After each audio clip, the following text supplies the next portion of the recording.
At Wilbur Labs, we start several companies every year, which means we're building companies regardless of the macroeconomic climate.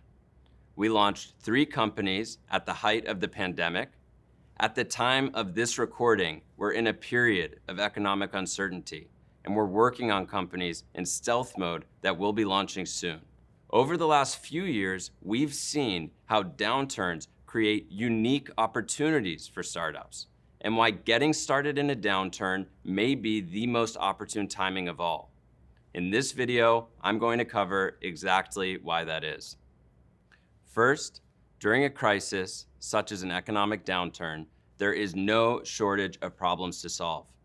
Consumer behaviors change, expectations evolve. For founders who are inherently in the problem-solving business, this is good news. One recent example of how challenges breed new opportunities is the pandemic, when people were experiencing new ways of living and new ways of working.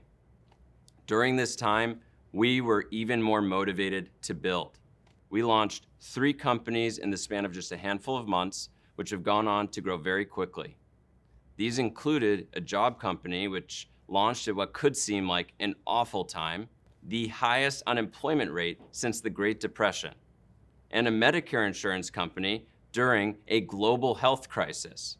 The takeaway: problems create opportunities. And like a pandemic, economic turmoil is predictably good at creating problems, which makes downturns some of the best times for founders to take a step back and think about what problems may be greater today than they were just a couple quarters ago. In addition to new problems, there is no better time to leap ahead of the competition than during a downturn, when companies large and small constrict spending and limit investment in new opportunities. We see this very often, and we're seeing it today.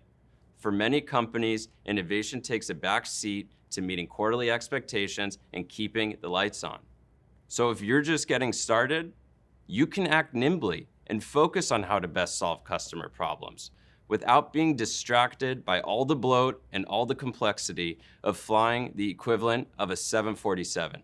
While incumbents are distracted and they take their foot off the gas, you can move at breakneck speed to bring your product to market. Then, when things inevitably rebound at some point down the line, which they will, and competitors begin to ramp investment and innovation back up, you could already have gained tremendous ground.